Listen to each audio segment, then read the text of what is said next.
Monsoon tour, మధురానుభూతులు sure. పూర్తి వివరాలకు చదవండి రేపటి సాక్షి దినపత్రిక. వైఎస్ఆర్సీపీ చీఫ్ జగన్మోహన్ రెడ్డి తిరుమల పర్యటన నేపథ్యంలో చంద్రబాబు సర్కార్ రాష్ట్రంలో భయానక వాతావరణం సృష్టిస్తోంది.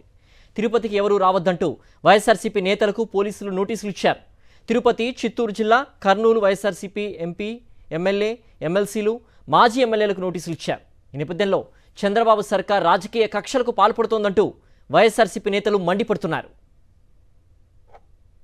జగన్మోహన్ రెడ్డి ఈరోజు వెంకటేశ్వర స్వామికి కోసం లడ్డు విషయంలో ఏ విధంగా కరుణాకర్ రెడ్డి గారు కూడా లడ్డు విషయంలో ఏ విధంగా దేవుడి దగ్గర ఆర్తులు పట్టుకొని ఆయన మనోభావం ఏ విధంగా ఉందంటే, మేము కానీ చిన్న తప్పు చేస్తున్నా, నే కానీ వైవి సుబ్బారెడ్డి చైర్మన్గా ఉండేటప్పుడు తప్పు చేసి ఉంటే మా కుటుంబమే సర్వనాశనం అవుతుందన్నాడు. ఈరోజు జగనన్న ఏ విధంగా కొండకూరు ఒక దర్శనానికి వస్తుంటే మేమైనా పాకిస్తాన్ వాళ్ళు, వైఎస్ఆర్ పార్టీకి సంబంధించిన వాళ్ళు, వైఎస్ఆర్ పార్టీకి ఓటేసిన వాళ్ళందరూ పాకిస్తాన్ మాదిరి ఉందే కానీ ఇదేమన్నా ఎమ్మెల్యేలు రాకూడదు, ఓడిపోయిన ఎమ్మెల్యేలు రాకూడదు, వైఎస్ఆర్ పార్టీ రాకూడదు అని నోటీసులు ఇస్తూ ఇంత భయంకరమైన నిర్ణయం తీసుకుంటే నిజంగా ఇది ప్రజాస్వామ్యానికి కూని చేసినట్ట, భక్తుల యొక్క మనోభావానికి దెబ్బతీసినటువంటి డెసిషన్ తప్ప ఇంక వేరే డెసిషన్గా కనబడలేదు.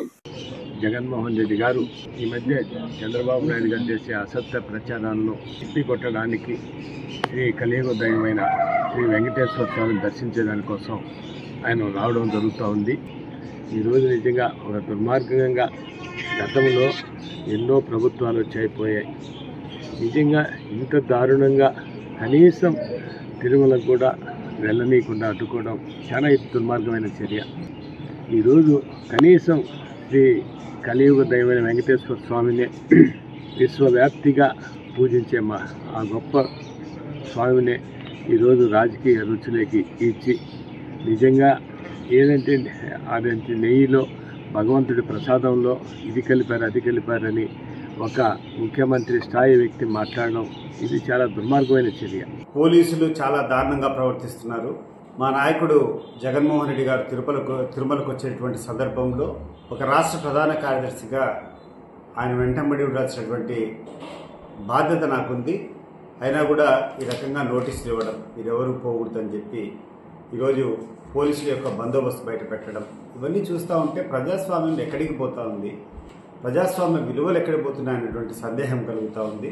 ఎన్ని ఇటువంటి అవాంఛనీయమైనటువంటి సంఘటనలు చేసినా, ఎంతమందిని నిర్బంధించినా కూడా నిజం మాత్రం దాచిపెట్టేటువంటి పరిస్థితులు ఉండవు. నిజం బయటికి వస్తుంది. ఈరోజు 30 యాక్ట్ అని చెప్పి ఒకటి ఆంధ్రప్రదేశ్ పోలీస్ డిపార్ట్మెంట్ ఒకటి ఇచ్చి ప్రజాప్రతినిధులు అయినటువంటి మమ్మల్ని ఈ రోజున తిరుమల వెళ్లకుండా ఈరోజు అడ్డుకోవడం జరిగింది. మేము దగ్గర మా గ్రామం నుంచి, మా నియోజకవర్గం నుంచి 10 కిలోమీటర్లు పోయాక వాళ్ళు ఫోన్ చేసి మీకంటూ ఒక నోటీస్ ఉంది 30 యాక్ట్ అనేటువంటిది, మీరు పోవడానికి వీల్లేదంటే మేము అక్కడ 30 యాక్ట్ అనేటువంటిది అక్కడ పోయేసి ఏ ధర్నాలు చేయడానికో లేక ఏదైనా అన్లాఫుల్ పనులు చేయడానికి మేము పోవట్లేదు.